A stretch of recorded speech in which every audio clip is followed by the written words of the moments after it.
All right, let's make a formal introduction for our listeners. Good afternoon, Kimmo.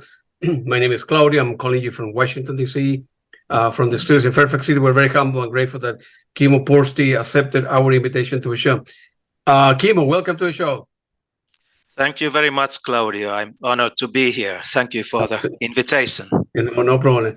Kimmo, let's go back to the beginning. Were you born like in a musical family, and how old were you when you started, taking guitar lesson or drum lesson and so on and so forth? Oh, I could say it was more or less of the musical family.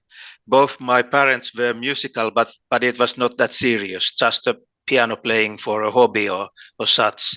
But I could say that when I was about 7 or 8, I was more or less forced to join the choir and also to start taking piano lessons.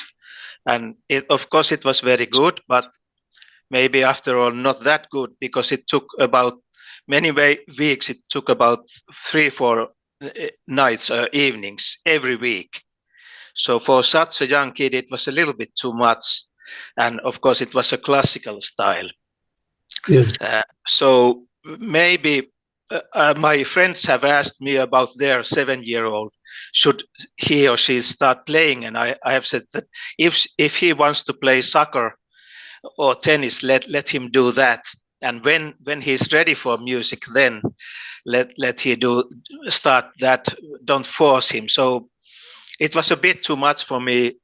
So I was not a brilliant pianist or whatsoever. I took about 4 or 5 years of piano lessons, and I was also in a choir. But when I was around 12 years old, then I found drums in my school, and then I got to play them for the first time. So that was it. It was gone. So luckily my parents allowed me to turn into drums, and I also took lessons for some years with drums, and because the motivation was much higher, I think I proceeded much better than with piano. That was the beginning, and of course there were some bands at that time. Excuse me. Also playing quite ordinary rock music, but for quite young age, I was turning into progressive rock. Unlike any other schoolmate in my school, they didn't even know about those bands. But one starting point was Deep Purple, because my older brother was listening to it. Yeah. And through Deep Purple, I bought a record of Ian Gillan band, their first, and then especially the Clear Air Turbulence. And it was not heavy rock. It was a lot more like a fusion prog. And I was impressed of the drummer. What is this? This is pretty good. And also Roger Glover did a solo album called Elements around that time, 77, 78. And that was very far from Deep Purple. So that kind of by accident, it took me towards the prog. And it didn't take a long time when I took my old nonsense LPs to second-hand shop, and I switched them to Emerson, Lake at Palmer's pictures at exhibition, and that was that was it. Yeah. I was also very lucky that I had a neighbor called Jari Uusikartano. He was about 4 or 5 years older than me. He was to become a journalist in the best music magazine in Finland. So he knew all the bands like Gentle Giant and Yes. So I was like 13, 14. So I visited him.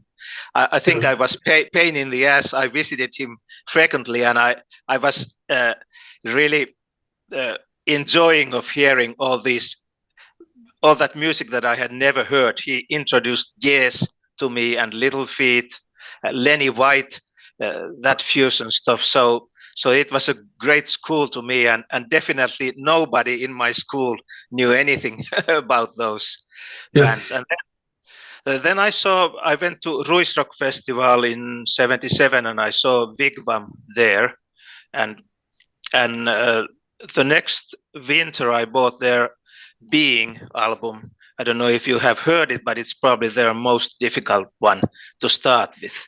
And I listened to it as long as I started to understand it, and and it's still a masterpiece. But it was not probably not the best one to start with. Yeah. Well, And it was easy. It was easy for you to buy like secondhand vinyl. Were there a lot of store around your area, your neighborhood, and downtown? I lived in Tampere, which is quite active musically, and there were some good record stores at that time. So it was not too bad. Of course, the financially, when you were a kid at that time, one single new LP, it costed so much that you couldn't just go and buy it. It was like 30 marks, Finnish marks. So it was a very big thing to buy one LP. You had to plan it in beforehand when you were 13 or 14 years of age. Yeah. Were your parents in here in the United States, since they were musicians, they will give you like allowance if you do the shore, if you cut the grass, if you help your dad, whatever, they will give you, I don't know, 20 francs right, a week or every 2 weeks. So you need yes, something like that. Unfortunately, it was not coming in a steady base. So I got something every now and then from my grandmother and from my parents. So it was not stable. So it was quite like I could say that when I got something, I usually spent it for music quite fast, maybe too fast. But that's what the musicians do, and the record collectors. I have. I remember. I grew up in a family in Chile. I told you that my music was important to my dad. So my dad had a lot of music, and I mean a lot of music, jazz. Yes.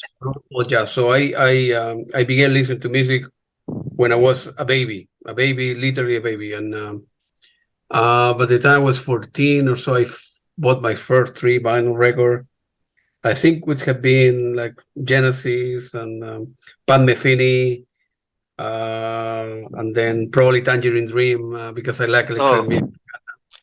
And then I came to next day, and nowadays it's so easy because I go to many stores where you can buy vinyls for, some new, obviously, but some, the used one in good shape for $7-8 something. So everybody could hear, at least in the United States, can buy this. It's very inexpensive nowadays, so. Yeah, that's true. And there are many stores around here that in where I live in the border with Maryland and Washington, D.C. I live in Northern Virginia, and every band come this way.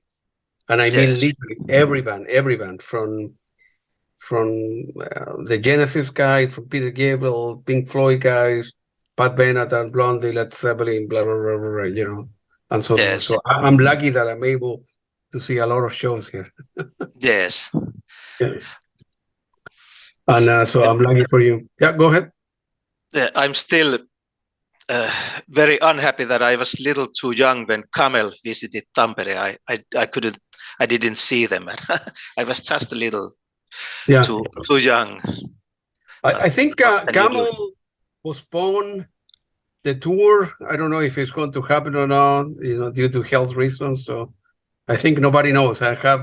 Lucky that I have interviewed, 2 people from Camel as well, and people that used to be with Camel as well, and they don't know if the boss is going to come out good out of the surgery. So hopefully we'll see Camel again next year for the last time. So yes, let's hope so. Yes. Yeah, I never seen Camel myself live. So. Yes. So it will be good. Were you in any bands? Eventually, you were 15, 16. You were playing drums. Were you in any bands in high school? And yes, I played in about 2-3 different bands. Quite a lot with my older brother. He played guitar, and we had another band with the younger fellows. So the music was not so. We played what we could, not so much prog at that time, but we learned. You talk about my parents, I must say that at age 15, I was invited to a little better band. There were some older guys. They were like 18, 19 years old. So those were the big boys. And my father was very suspicious that maybe they are just drinking alcohol and doing bad things. So he was not thrilled. So that's quite funny that when I went to the 100% innocent band rehearsal, I had to lie to my father that I'm just going to see some friends when he was asking where I'm going, but I was going to play music in that band. But I couldn't say that I'm going to play with those big boys. Of course. Yeah, I know what you mean. And eventually, right? Eventually, you finish high school, and you have the option to university, where your parents telling you forget about music, go to school. You're not going to make any money. The life of a musician is very difficult. Forget about music. Go to school. Go to medical school or become an engineer, whatever. Or did you have the conversation with you? Definitely, yes. I will get into that, but before just one thing about high school that was very important for my musical development. I was in a music-oriented high school. It was like the emphasis was on the music, so we had a double as much music as in other high schools. And I was blessed because many fantastic musicians and singers came from different parts of the city to that same school. So there were even some people that I made records many 10, 20 years after that because we became friends. And my friend Mika Syväniemi, with him, we started to make music for Finnish television when I was still in high school. And it was very big thing because in Finland we had about 2 channels at that time. There was a commercial, one channel for commercial television, but nothing else. So if you were in the television, that was a big thing. And it was for the Finnish broadcasting company, Yleisradio. And we could make our own music, and it was for the kids shows, for the children. And of course, it was fantastic. We could play all the instruments ourselves. And we had flutists every now and then and one saxophone player. But then I realized that this is definitely what I want to do. This is fantastic. And they even pay me money. Wow. So I was aiming to be a musician. But my father was a old school man. So he had a clear view what I should do to go to university.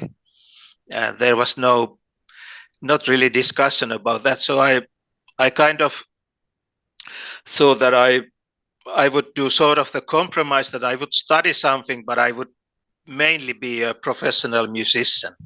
But that to help things out, I would be both. But there was some tragedy that happened that changed things. My ears failed me when I was about 17, 18. My hearing was good, and it still is good, but tinnitus became my permanent friend around 18 years old, even though I tried to protect my ears, but they were, and they still are, very sensitive. So also some distorted sounds started to hurt my ears. So that was very big tragedy for me. I had to think if I can make my living out of playing music, if it's possible or not. And that time during the late 70s, if you talked about tinnitus, people thought you are crazy. Now about 50% of the musicians have it, so and about 50% of the audience has it, so it's quite common. But at that time, you even had to think if you tell about it or not, and that sort of made my father to win. So after high school, I applied to the University of Helsinki to study law, and it was quite difficult place to get in. So I had to work quite a lot, but I succeeded to get in. But but to be honest, it took only 1 or 2 years when I had my own band going on in Helsinki again, and the music was again a big part of my life. I could never leave it. So it must be like a sort of a paradox or paranoid competition between the two brain cells. One is the creative one that likes to feel and to create and just jump into things, and the other side is the lawyer one who wants to be precise and logical. But especially at this moment, the musical side is definitely winning. Good for you, man. It was good for you. And Yes. what besides the records and on American European band we listen, were any memory do you have of the Finnish music scene, of the big band in your country, like Wigwam? Feel free to elaborate on that if you have any memory from them. I am a little old, so my for me the most important Finnish bands are probably from the 70s.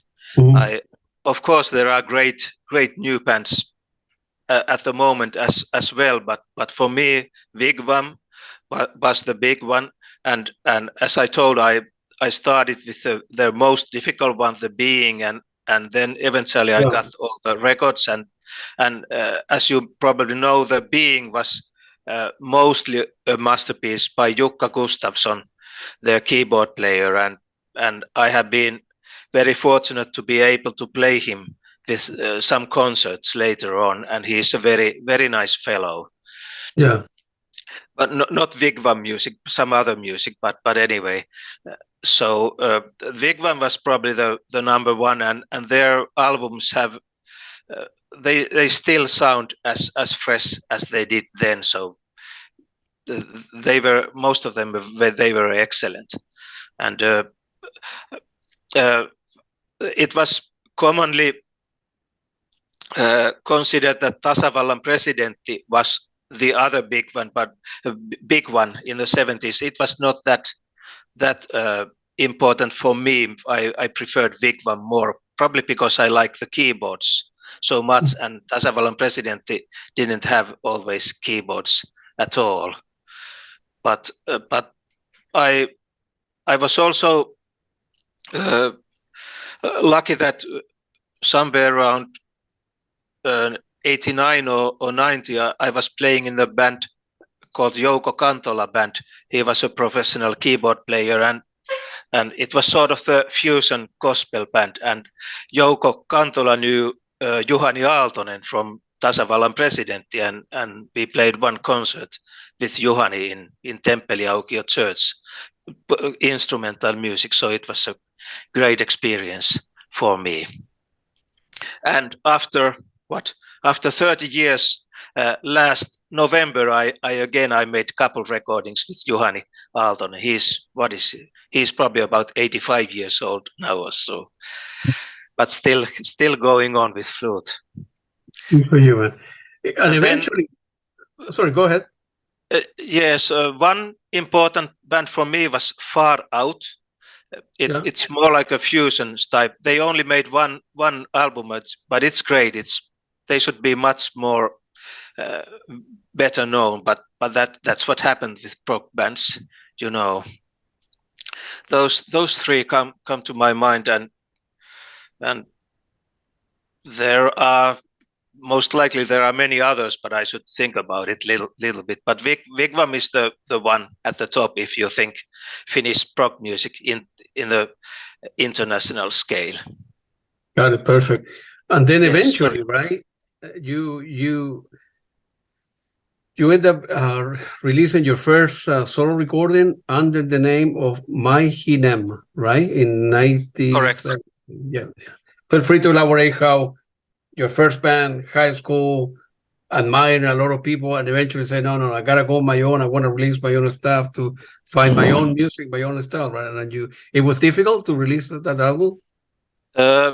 Yes, sort of. It's a long story, and it's quite a tragical one as well. We, as I was living already in Helsinki, but I still had many musician friends in Tampere. So we got a very good place to rehearse. It was 100 square meters, so very big room. I think that's something 300 square foot or maybe even more, and about 6 meters tall.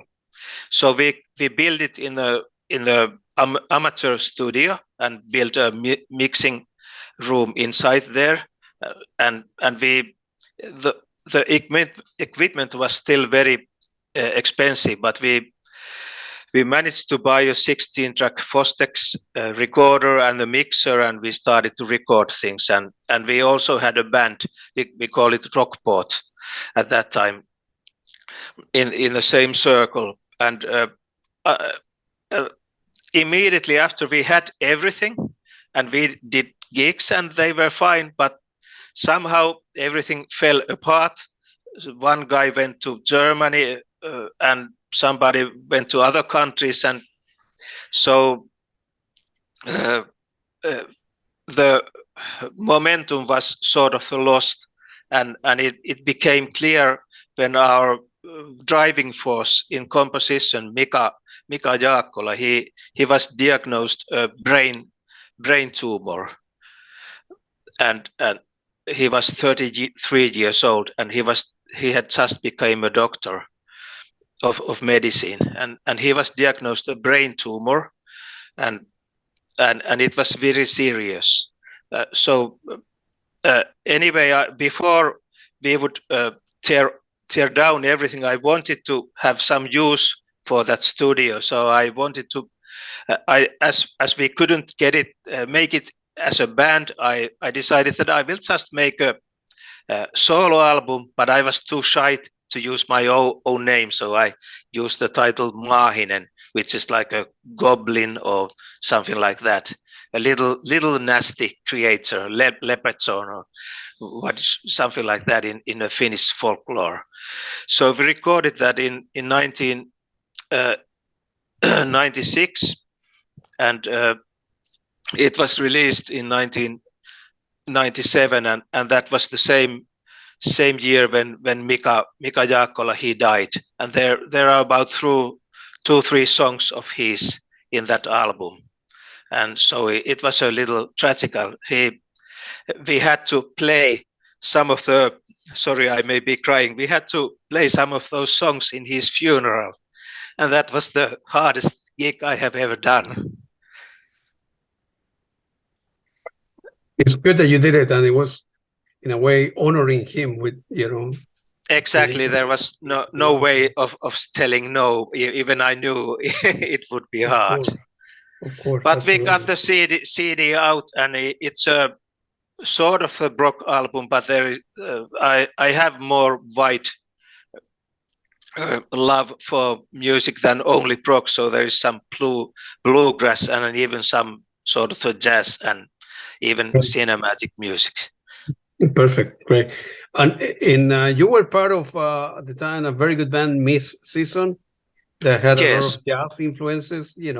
Feel free to elaborate how you found that musical style, and a little bit. You were testing different things, the jazz, the prog, and they were trying to find your own identity. And Miss Season is, if I may, a little more jazzy, right? If you want that. Absolutely correct. Absolutely correct.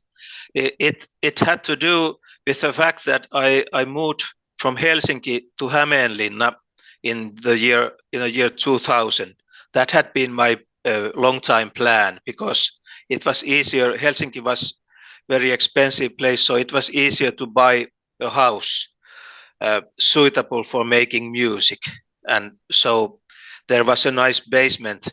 It took some years to get everything done, but around 2004 it was complete, and I found my friend Keijo Hakala, who had been in that Jouko Kantola fusion gospel band that I told you in Helsinki, and I found that he was also in Hämeenlinna, and he's a very good bass player. So we started to form a group, and we found excellent players. It was an interesting, mostly from Hämeenlinna, and Timo Kajamies was from Turku. It was interesting band because about the half of the band were proggers, prog fanatics like me, but the other half were definitely jazz, not fusion, but jazz players. So there was always, like, I don't know the English word, sorry, because I'm not a native, but like some competition if we could go towards jazz or towards prog. So you can hear that in the music, and there was a lot of talent in that group, and we made completely 3 records. But that's what happens. I saw your great interview with Ton Serpentzel, and he explained the same things, that sometimes just musicians go in their own way, and I was very sad that band had a lot of talent, but I was the one who was pulling everybody. Let's do something and let's record, and we did quite many nice concerts also, but it was leading to nowhere, unfortunately, because when you have a band of the five members, it's better that you have 5 active members who have a common goal. If there is only one who has a goal and the others follow, then the result is never good. And maybe different people had different goals. Of course, it's possible. But I'm proud of all the albums that we did. But it became clear that unfortunately there was no future. So when I quit, then nothing happened. When I stopped pulling things, unfortunately nothing happened. It just dissolved, and that's a shame. But that's what happened. For me, it was an important band with a great musicians anyway, and I learned a lot, and that was maybe the first serious band of my own, if I could say. Were you guys playing, tour a little bit, making a little bit of money? Were you on your own, paying your own bills, or you still living at home, or no? I was already close to my 40s, and the other guys were about the same age. So some of them were professional musicians, or music teachers. Yes, at least three of the fellows were professionals, and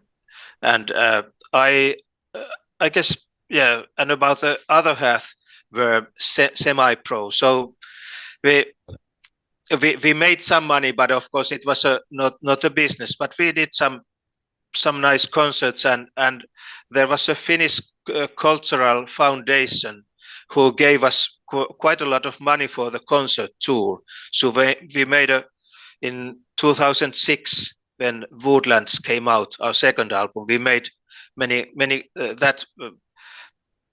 that money helped us to arrange concerts in the biggest city of the southern Finland, and that was a nice experience indeed. And you were part of, you also work with Paidarion group together with Jan Olof, right? What can you tell us about that band, and how different was that to the previous Miss Season 1 more? It was quite different. It started in 2009. It happened about in the same time when I saw that maybe Mist Season is not going to live very far. So I started to do some other things, and I recorded an album for the band called Progression. It's like a fusion, more Mahavishnu style or fusion type of rock, and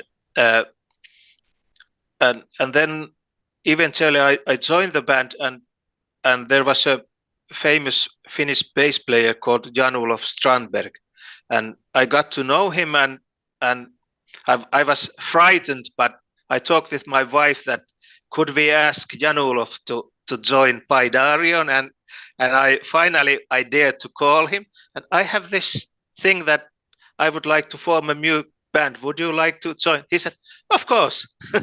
So that was it. And so that's why bass is in a quite important role in the Paidarion albums. And 2009 we made our first album that is sung in Finnish, and the text were by my wife Pirkko. So almost all of the songs are with lyrics. So that was the biggest difference. Mid-season was almost completely instrumental. There were some songs with vocals, but only 2-3 or so. In the gigs we had vocals, but not in the albums. So then the lineup changed, and in 2011 we made a Behind the Curtains with a more steady lineup, and Jan-Olof invited Michael Manring from San Francisco to play some concerts with us in 2011, and he also plays in the Behind the Curtains, and that's already sang in English. There is also some vocals from Rob Price from Texas, and a new Finnish vocalist, Elina Hautakoski, who she sang in Finnish. Yeah. And unfortunately, the same thing happened after we did some concerts after the album came out, but it maybe about 1 year or so, the musicians went to their own direction. So Jan-Olof and myself were again alone. So we had to accept that Paidarion is our baby. We would like to have those musicians, were fantastic, but that's what happens. I don't know if I'm just so difficult person, but I'm trying to be democratic, so I don't understand, but that's how it goes. But in 2015, I invited some of my musical friends from Europe, Robert Webb from the group England, and Jenny Darren, fantastic singer from England also, and Akos Bokati Bokor, or Bokati Bokor Akos, as he says, from Hungarian, who lives in Romania, and they came to, and we played some concerts in Finland, and with Jan-Olof and Otso Pakarinen as Aka Ozone player from Finland, and we liked it so much that Akos suggested that let's make an album. So in 2016 we released an album called Paidarion Finlandia Project with those. It was the same repertoire that we used in the concerts, some covers and some original songs, and even one England song from their classic Garden Shed album from 70s. Good for you. And eventually you arrived to the beginning of the excellent Samurai of Prog project. Feel free to elaborate on the step that you were taking until the formation in the group, right? Yes, Mid-season has a major role in that. Around that time when we started recording with Mid-season, I realized those tribute albums that Finnish progressive rock association Colossus was releasing together with a French label Musea, and Mid-season also participated in 3, 4, 5 of those albums. So I got to know Marco Bernard through that activity. Marco was the executive producer in those albums, so they were like his baby. He was the one how they came out.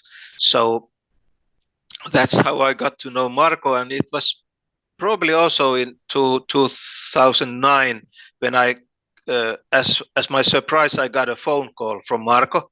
He was in the great hurry. He said he should record one song for an Italian album, and could I play drums for it? I said sure, if I'm good enough, and I managed to play them in a couple of weeks, and that was it. As Marco says there was no turning back. We have had a very very intense cooperation ever since. And Samurai of Prog, they have been criticized about the name, I know, and one could say it's a little interesting. Let's say it that way. But there is a rather good reason behind that. It's Marco's nickname, the Samurai of Prog. So it was his project, and he made some songs for those tribute albums as Samurai of Prog, and there were other musicians like Akos Pokatipokor and some others. They made 2 or 3 songs, and Marco suggested to me that let's make a whole album of the cover of the prog songs that he likes, and let's make a covers. And I said okay, but Steve Unruh was also joining about at the same time as I was, and pretty soon it became obvious that it's not a Marcos project anymore. It was evolving to become a real band. So the name stayed, but the the artist was different. It was not anymore a solo album by Marco. It was a band called Samurai of Prog, and as the album was rather well received, we decided to continue, and we have never changed the name after that. That's the story behind the name. And no, if it works, continue, right? Yeah. So yes, and somehow already then the main idea was that us 3, we were the core members of the band, but as Marco has very wide connections around the world with the prog people, he was able to invite wonderful guests already in the first album. I just thought about it. We had John Davison from Yes. Of course, he was not in Yes at that time. We had Guy LeBlanc from Camel, rest in peace, poor Guy, and we had Michael Mandring and Roine Stolt. So I was quite, I felt very humble and honored to be in that kind of company myself. Yeah, those are big names, man. Yes. And so at the beginning, right, the first 2 albums were, covers of prog classic, and then eventually, right, you went from The Secret in Disguise, the group's second album, until your first work completely make your own song. I think that was had been the Imperial Hotel in 2014, correct? Yeah. So yes, correct. Yes, to be precise, already in Undercover, the first album, there are 2 original songs. I see. One is by David Myers, wonderful piano intro for the Genesis Lamia, but there is also The Promise that is composed by me. It's some sort of a medieval prog in the Camel-style. I made a new version for the Omnibus CD box that is even longer. I think it's about 9 minutes or so, and I made a new mix, so I'm more happy with that one. And also in the Secret of Disguise, there is a song called Sweet Iphigenia. It's based on a simple song of mine, very just like a draft or spine, and it was given to Linus Kose. Later he is known, oh sorry, now I missed you. He has been playing in Englagård, for example, and Linus made absolutely fantastic arrangement for that musical idea of mine. You could still recognize that the melody was there, but it was something fantastic. And Steve and we came to an idea that this is what we want to do.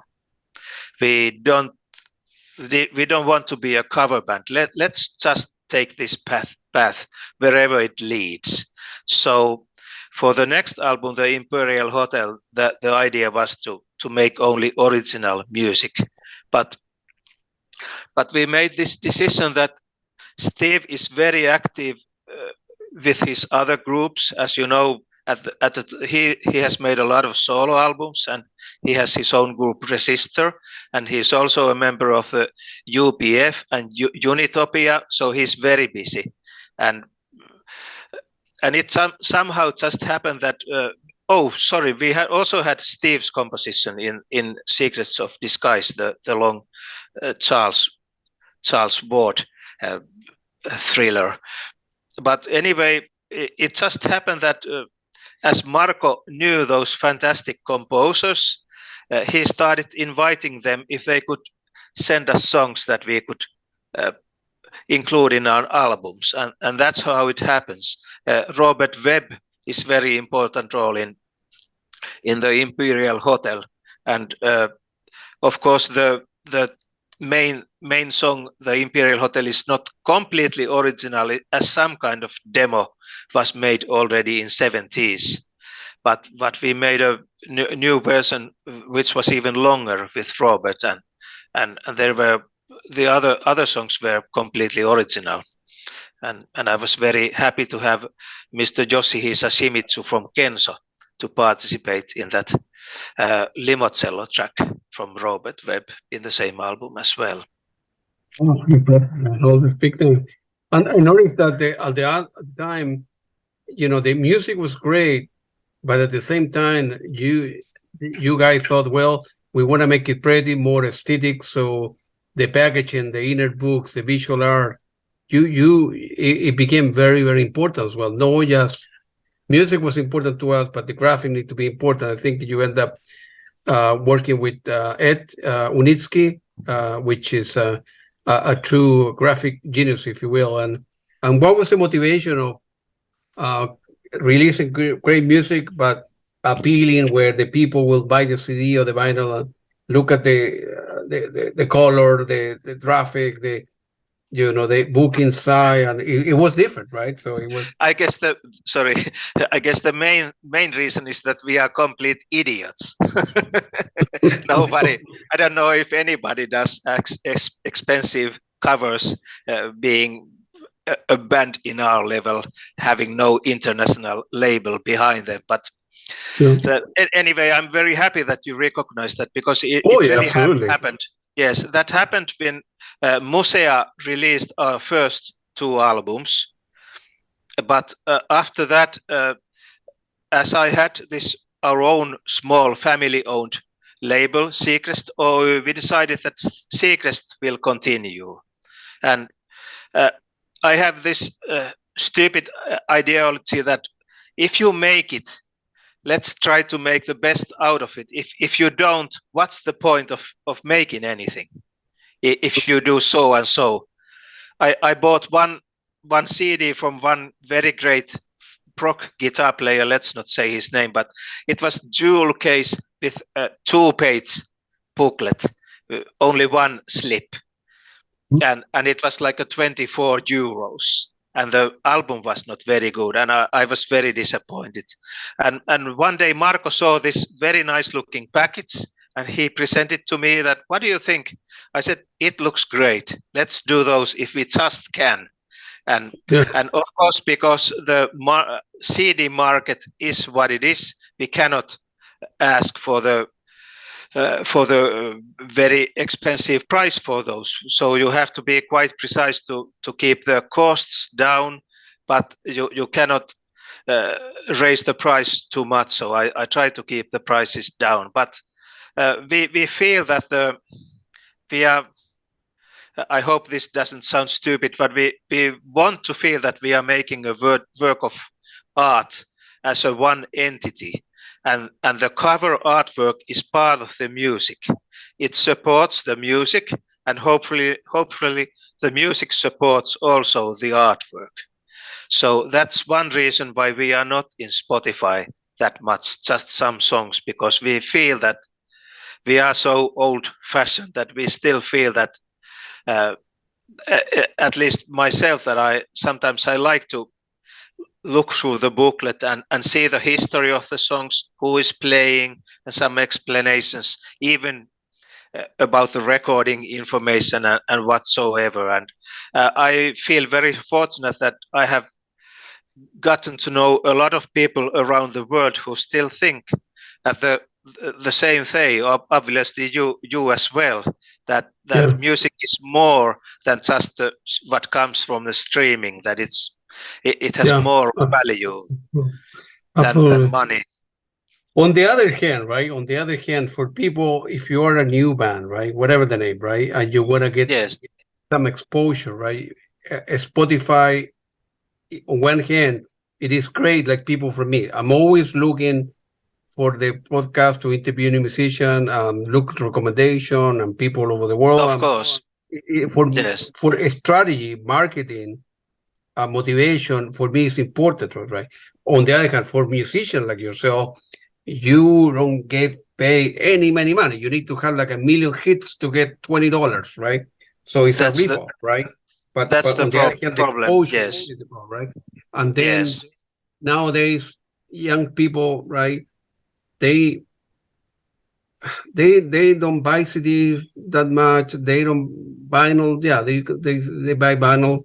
It's not my case because I buy a lot, but young people, they are going there so fast in their life that they download an MP3 or the quality maybe is not great. They listen 10 seconds, next one, next one, next one. It's like, I don't know, in my opinion, a stupid way to live a life, right?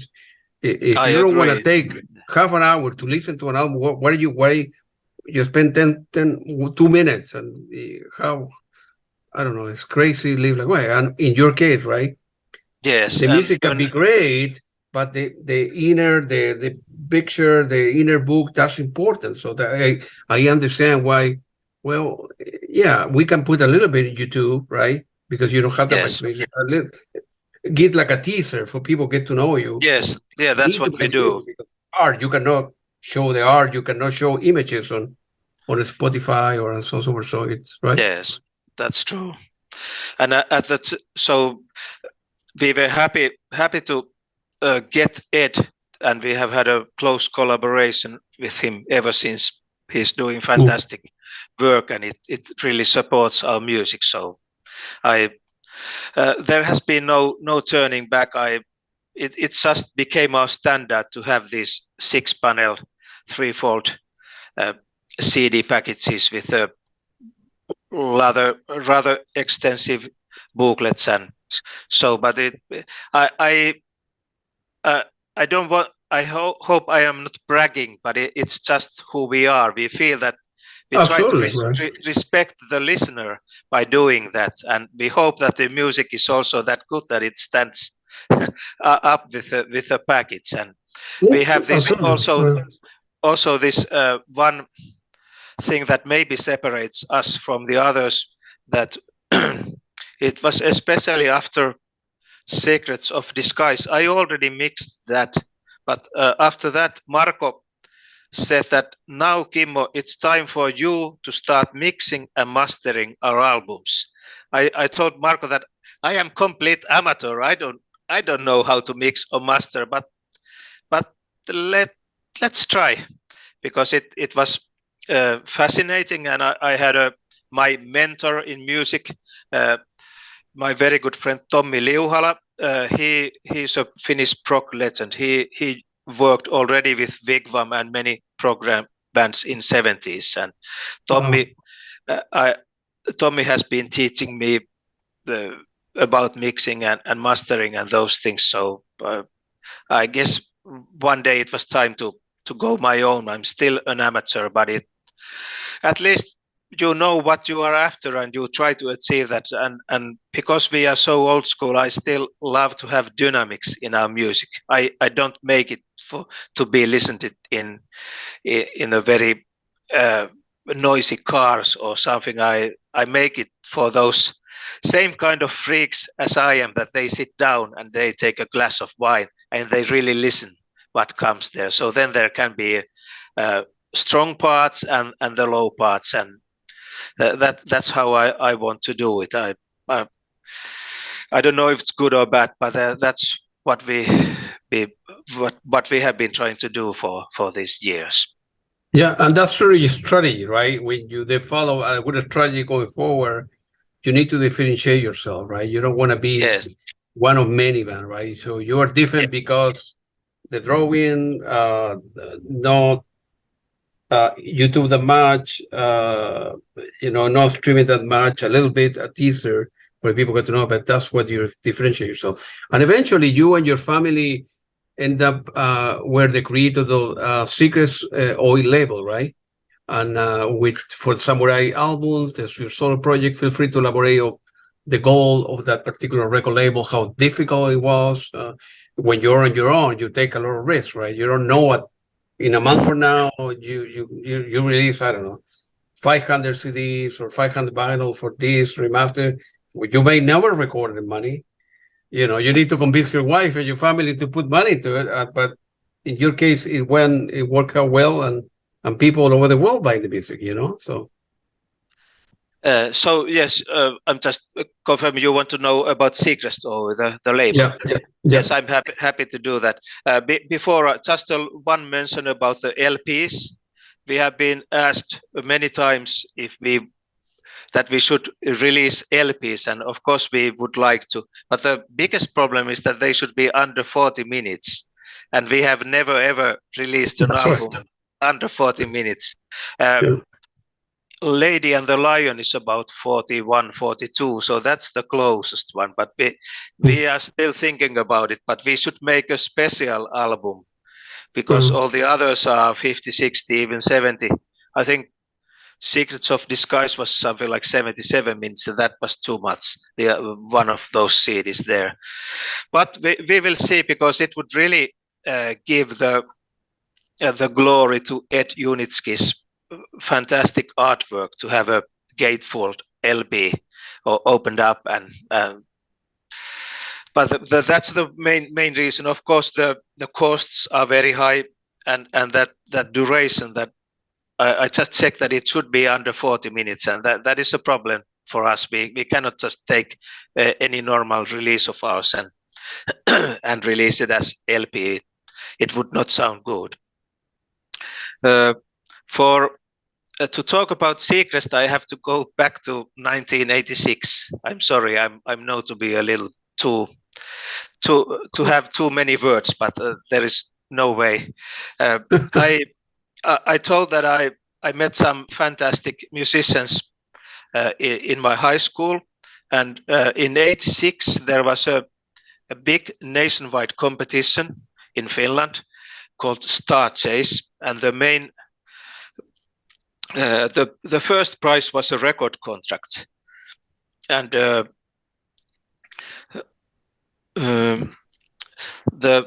singer Kirsi Vainiomäki, she's the one that I met in the high school, and she is a fantastic singer.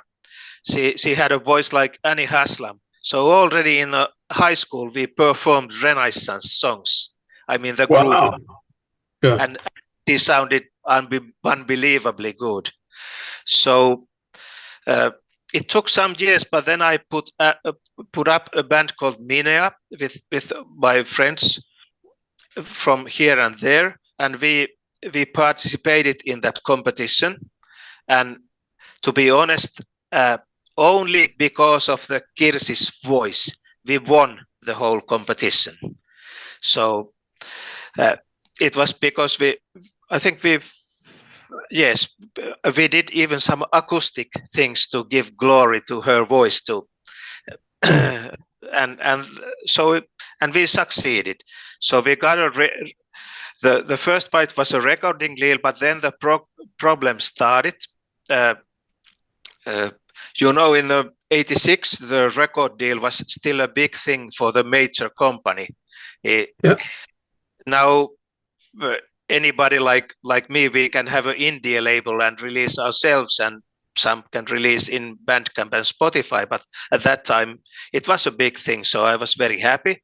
But then nothing happened.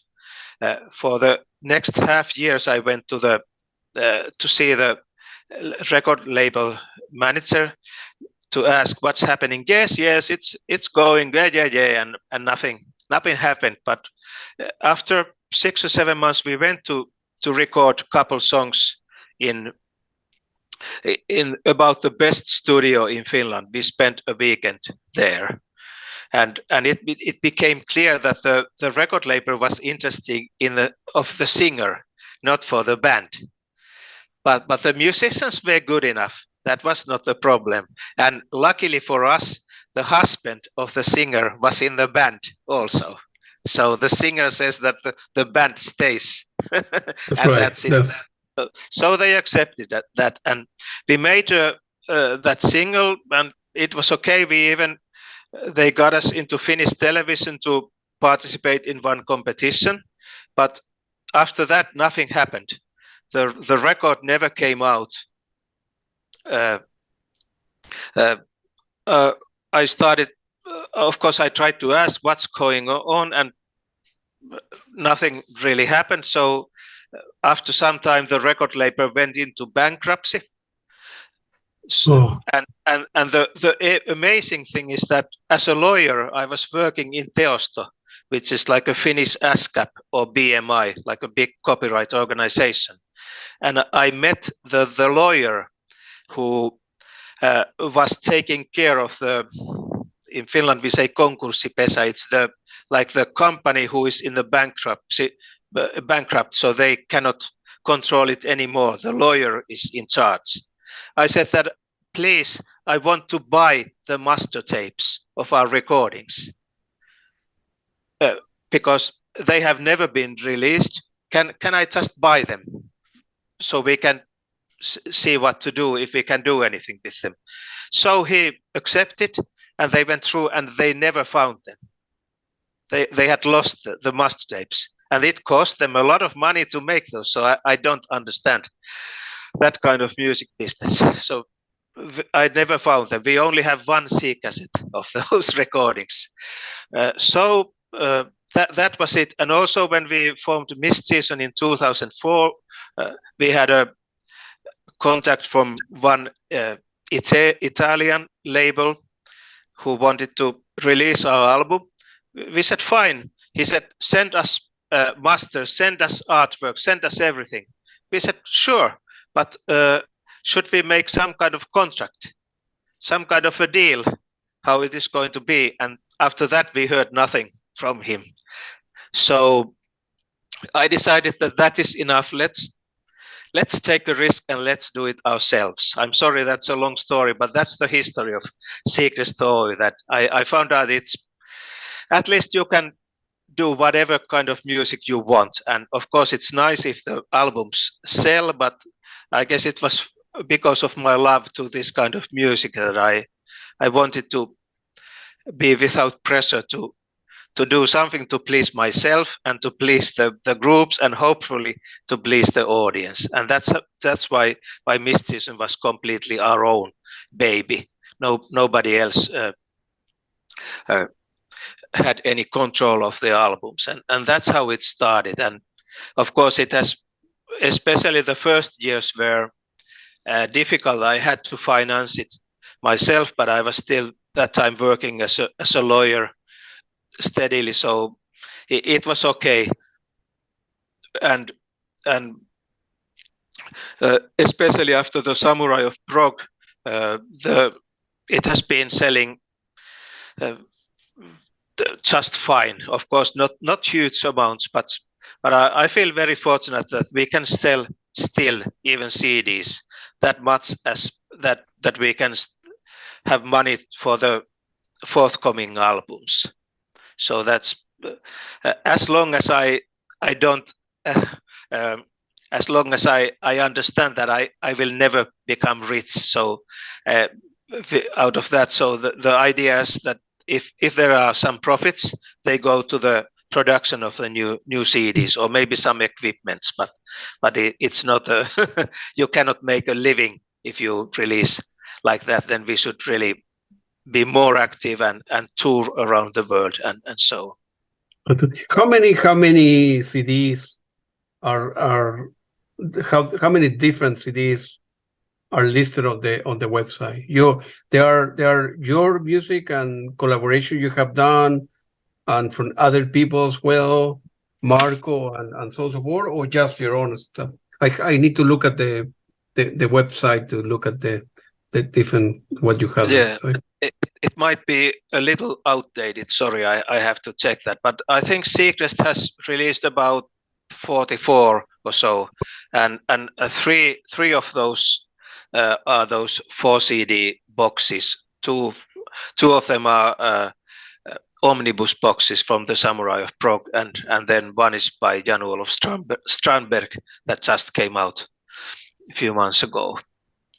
Because I noticed some of the deluxe boxes, they are like limited. I don't know, maybe you end up creating 200 and then you sold 200 and you need to figure out, well, does it make sense to do another 200 or we discontinue, or we create like a master deluxe box, right? For people that want to buy your music, how they can go over, because it's not that easy to find. I have a lot of music and still, some of the music, no, there are copies here and there, eBay, Amazon, here, but no. Yes, that's too bad. I would like to, and of course we are always checking if we can make re-releases, and that's one reason why we made omnibus, that boxes. So the first omnibus includes the first 3 albums as one is double, and the next one includes the following 4 albums, and especially for the first omnibus I remixed almost all of the songs and remastered, so I was more happy about the sound. And we also even played many things again and did some extensions, and we just couldn't help ourselves, but we were happy with the result. And Marco invited Steve Babb from Glasshammer to play one bass solo, and just so those small things for the fans, and because there was quite a lot of complaint because people couldn't find the first album, so that's why we released the omnibus boxes, and then eventually the next albums were sold out, so we made omnibus number 3, and now we are planning on releasing omnibus 3. It will probably include the Grimm Brothers albums, Lady and the Lion and the White Snake, and then maybe the Spaghetti Western and Anthem for the Phoenix Star. 3 of those were sold out very quickly. That's always the big problem. Of course, it would be nice to print many thousands if you know that they will be sold. But some years ago, our apartment was full of CDs. Of course, I have my own collection, but then all the Seacrest CDs were there too also, and there were a lot of unsold CDs. So I had to be more careful how many to print. So we discussed with Marco. Even Marco is not a part of the Seacrest. He is just very closely involved. Seacrest is just my family-owned small business. But we decided that we talked with Marco, and we decided that it's safer to release a rather limited quantity and to sell them out, rather than to print a lot more and then have another 500 or 1,000 CDs more in my closet. So I did that to make my wife happy, and in a couple of years all the old CDs sold out, so my wife was very happy that the collection of CDs, Seacrest CDs, was much smaller. That's the horrific story behind the quantities that print. Absolutely. How you able? I know you in your albums and your career, you have worked with people all over the world, right? And literally all over the world, right? Yes. How you manage? How difficult it is to find, well, this guy is very good from Chile or from Argentina, for Tokyo, or from Milan, Italy, and so forth. And how you manage that? Because how you are able to identify great musicians of the world that can, man, this guy can work great for this, but not that great from that one. But from that one, we need another guy who is best in what he does. He's from Spain. This guy from this project, guy from Chile, and this guy from another guy is from Hungary. How? Because in your head, you need to, one, find people, two, that are available, three, that they need to like the music what you want, and how you work over the internet, because you don't travel there, right? So I suppose they need to, you send a couple tracks. What do you think about that? All right. Yeah, I like the music. I will play my drums. I will play my guitar. Send you the file back, and you go back and forth. It's time consuming, and eventually you say, man, I really like this. Okay, we'll release it. We'll remaster it, and so on and so forth. So what's the process of selecting people and finding the best candidate, so to speak, for musicians over the world? That's an excellent question. It can be very, very tough and difficult, but it can also, of course, it can also be very rewarding and interesting to work with different musicians around the world and top musicians. I feel very fortunate and humble to be able to work with those top class musicians. And you also, if you let me, I must also add the composers, because the whole process starts with the composers. Of course, almost all of them are musicians as well. So quite often the process starts that Marco, he's an endless idea bank. When we started to work in 2009, I think we have developed a quite stable division of labor, how you say, a way how we work. As you know, we have made also these Bernard and Pörsti albums when Steve has been busy with other projects that are very close to the Samurai of Prog albums. So basically, Marco is the one who comes up with the ideas, and he proposes them to me. I say, this is good. Yeah, let's go for that. Then he, quite often he suggests composers to me. What do you think if we invite this and this and this? They might be good for this kind of music. And so he gives them the concept, the idea. Usually we give the composers absolutely free hands. We can give some guidelines, but they usually have a lot of freedom to compose whatever they want, but as long as it fits into that concept. And what happens next is that they usually send us a demo, and we may have some suggestions, but that let's arrange this part again, and we may have some wishes, but very often those songs are so excellent that we say that, okay, that's it. So what happens is that the composer sends us the bass tracks. They are almost 100%, they are keyboard players. So he sends us almost the final keyboards and the demo instruments. So then we can hear the whole song and imagine what we need. Sometimes we need more, sometimes we need less. So that's the very good question. Then we just have to use our imagination, that who would be the correct guitar player for this kind of solo. And quite often it works well, but of course we are not Steely Dan. Those guys could spend zillions of dollars to invite the best musicians in the world to the studio. Like I just heard the solo, was it by Robben Ford or Larry Carlton, that was deleted because Jay Graydon did a better one. So we cannot, those are our friends, and this works in the friendship basis. So we cannot do that somebody works for us for 2 weeks and then we said that we don't like that. We don't accept you. That's out of the question. So what we can do is that if we have some wishes, we may ask that, could you change the style a little bit or the sound, or could you add a little bit or something like that. Of course, we have to have the final word with the production. If we accepted everything that the musicians sent us, those records would be quite full of instruments and stuff, so nobody could listen it. Sometimes I'm the one who does the final edit, so sometimes I hate myself, but sometimes I just have to take something off because there is already too much, and I think the musicians understand that. But in general, as I said, it's very difficult. But in general, as we have a wide range of, and those are really our friends. It's mostly they are people that we already know. So in general, it works quite nicely.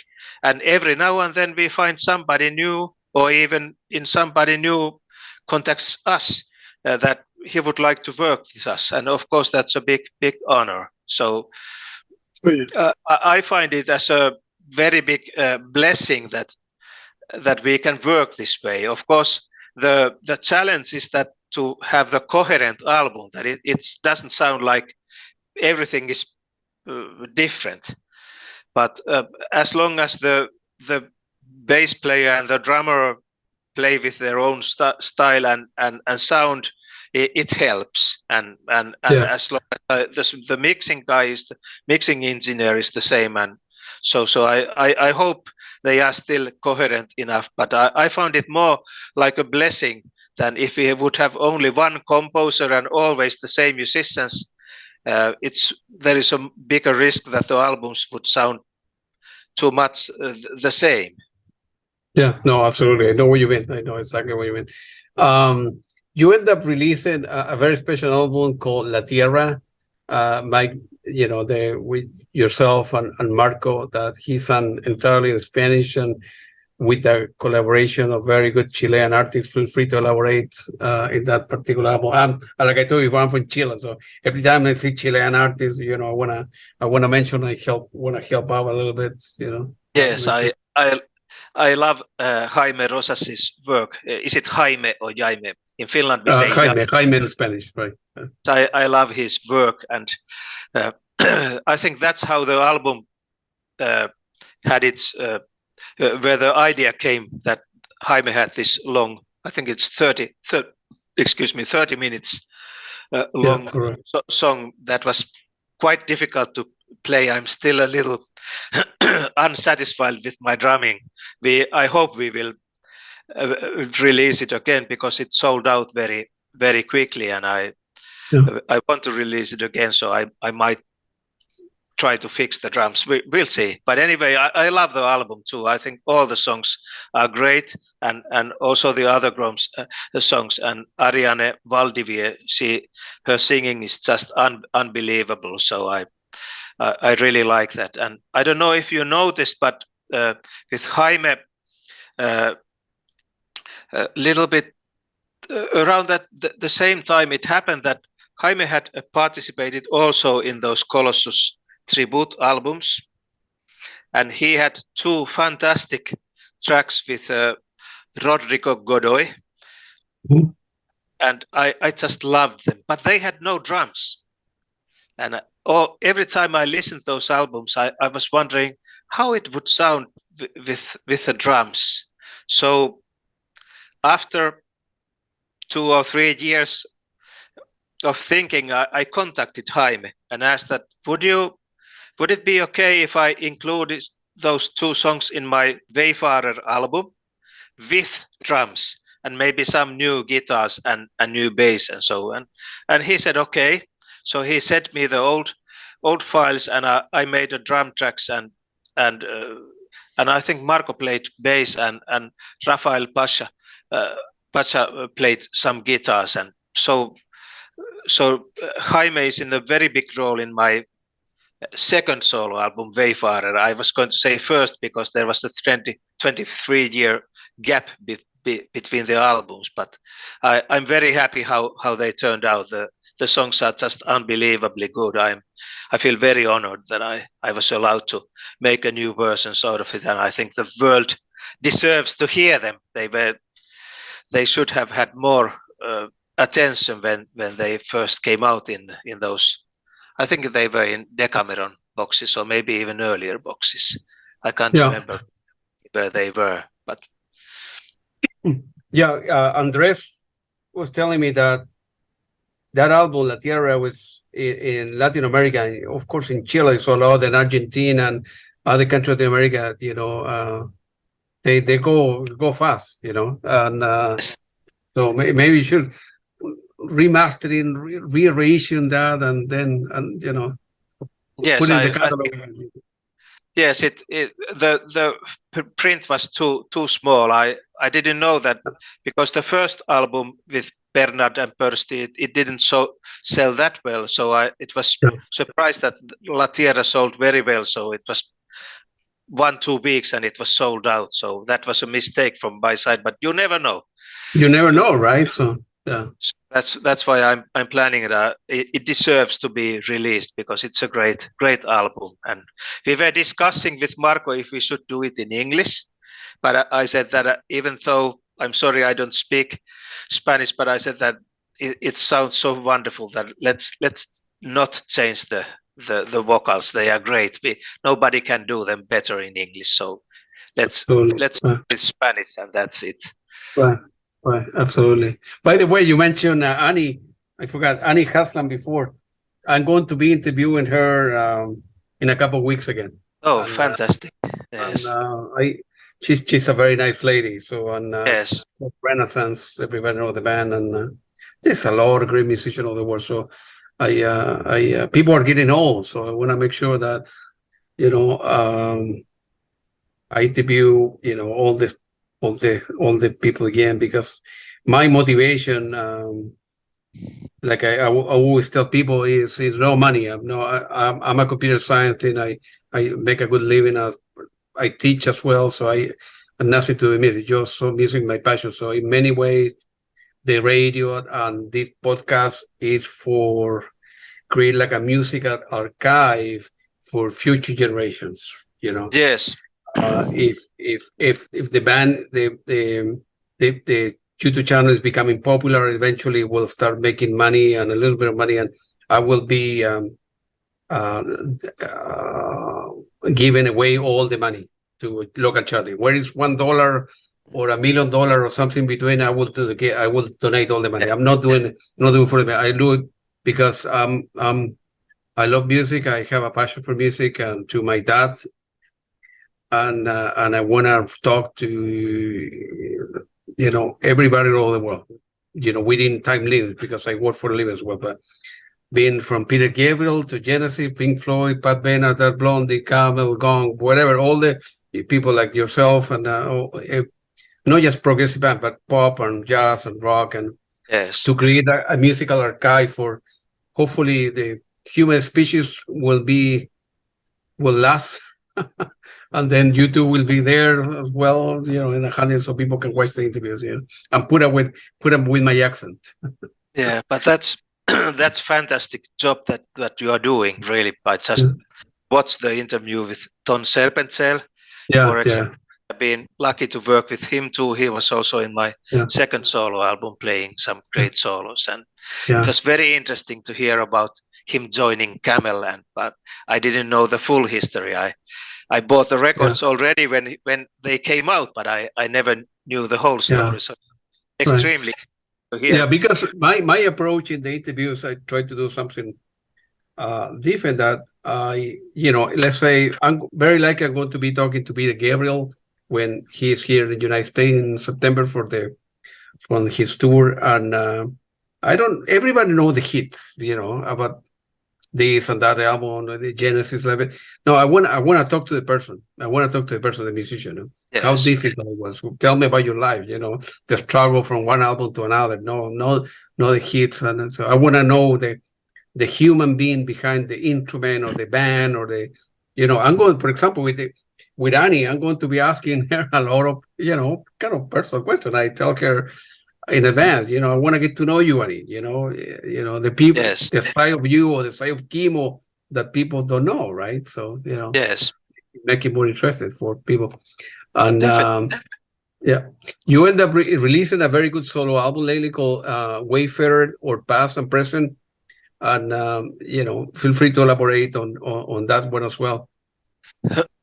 Yes, I told you that the Samurai of Prog, thanks to Marco, found excellent composers from many countries, like Oliviero Lagagnina from Latte Emile. We just released this Iron Man with in the Iron Mask, album, and Octavio Stampalia from Argentina, Jaime Rosas, Alessandro Di Benedetti, Marco Greco, both from Italy, many fantastic composers. So in first two Samurai albums there were my songs, but it just developed in that way that we have been fortunate to receive all these great songs from many composers, and that's one reason why the pace of releasing is so fast, because it's not only one composer. But anyway, regardless how bad they are or not, I enjoy also making my own music. So it just developed that way, that there has not been a question that my songs would be in the Samurai of Prog album. So I decided that maybe it's better that I release them as on my own, and because I wanted to get a little broader than only prog. In the Wayfarer, there are some elements of folk music and also some blues. In the Icy Rain, it's more like a blues than the prog. But I don't care about the barriers. If I feel I like to do this kind of song, I just do it. So I felt I have more freedom, and of course it has been also more interesting to be able to play some keyboards and bass and even some guitar beside drums. It's very good way to learn. I must quote my mentor Tommi Liuhala. It comes with it is the self-confidence that comes out of a total ignorance. If you know, when you know nothing, you think that I'm good and I can do this. But of course, I know more. I'm not totally ignorant, so I know my limits. So it's very good to stay in within those limits. But when you stay there and you don't try to play more than what you are able to, then it's very rewarding to test your boundaries and play other instruments as well. So that's how the urge to do these solo albums came, and I have been making songs. I'm very slow in composing, but I have been making songs ever since I was 14 or 15, and even in Wayfarer, some of the songs were very old. Somehow it just happens that now it's the time to finish this song and release it, and some of the songs were very new, and with the past and present, there was only 1 year gap between past and present and Wayfarer.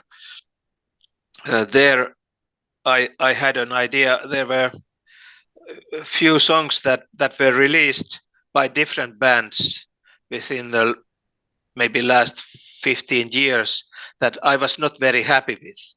For example, there was a yacht waltz called Kati that I composed for my friend's wedding.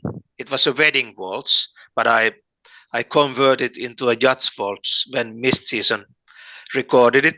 But when I was mixing it, the whole file collapsed. It broke down.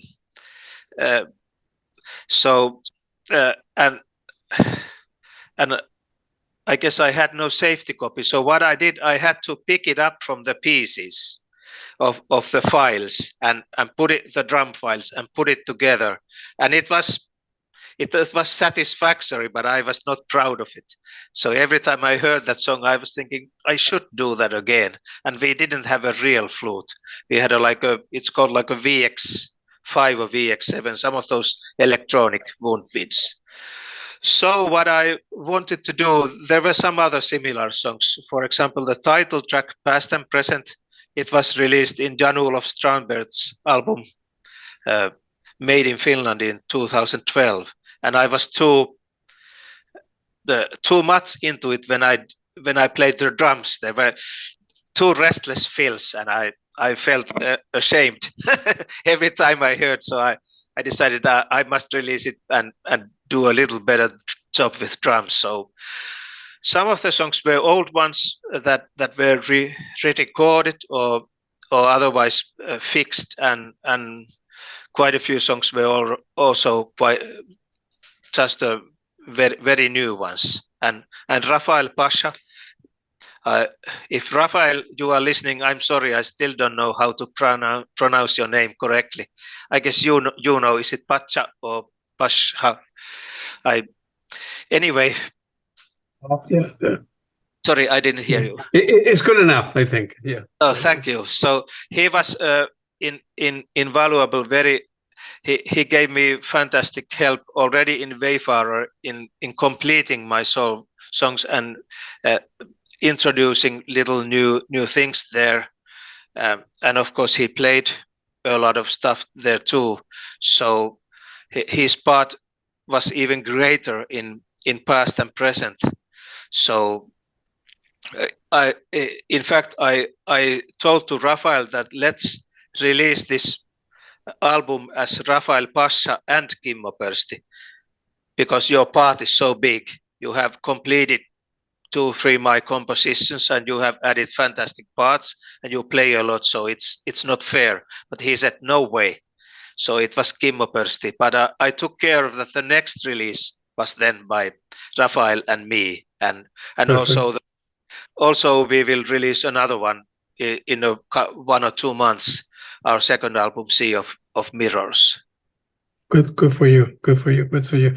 That was my last question. I'm quite sure we will do, Kimmo, a part 2 in a couple of weeks again, because I'm quite sure the two of us can talk for hours and hours and hours. And feel free to mention your website where listeners and viewers in Facebook and YouTube can buy your music. Mention your website where people can buy your music and so on and so forth.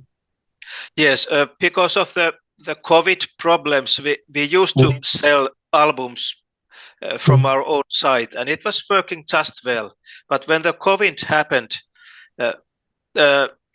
everything went wrong. We started losing shipments. Before that, if I said that we lost 5 shipments in 15 years, there may be too much. But after COVID, it started to take like 1 month to send a CD from Finland to Southern Europe, and CDs started to disappear. And in Finland, it's absolutely impossible to send CDs with tracking codes. The price is so high that nobody would buy them.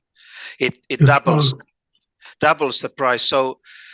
So we finally, it was hurting us, but we finally decided that it takes too much time, and we don't want to make anybody feel bad that they don't receive albums. So of course we sent them new ones, and that's not very good business. So we decided to stop our own site. So we have a cooperation with one Finnish site who sells all our albums, but we also have very good collaboration with American and European and Japanese companies. So we don't want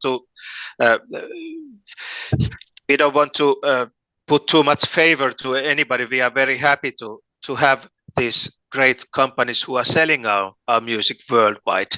But in Seacrest site, seacrest.com, there is a short explanation of the albums, and there are the links to the Finnish site, but there are also email addresses, info at seacrest.com and seacrestoy.com. So we are always happy to, if somebody is in Japan or America and he wants to know where to buy them, I'm always happy to give him information. And a couple of years ago, I also put my own website,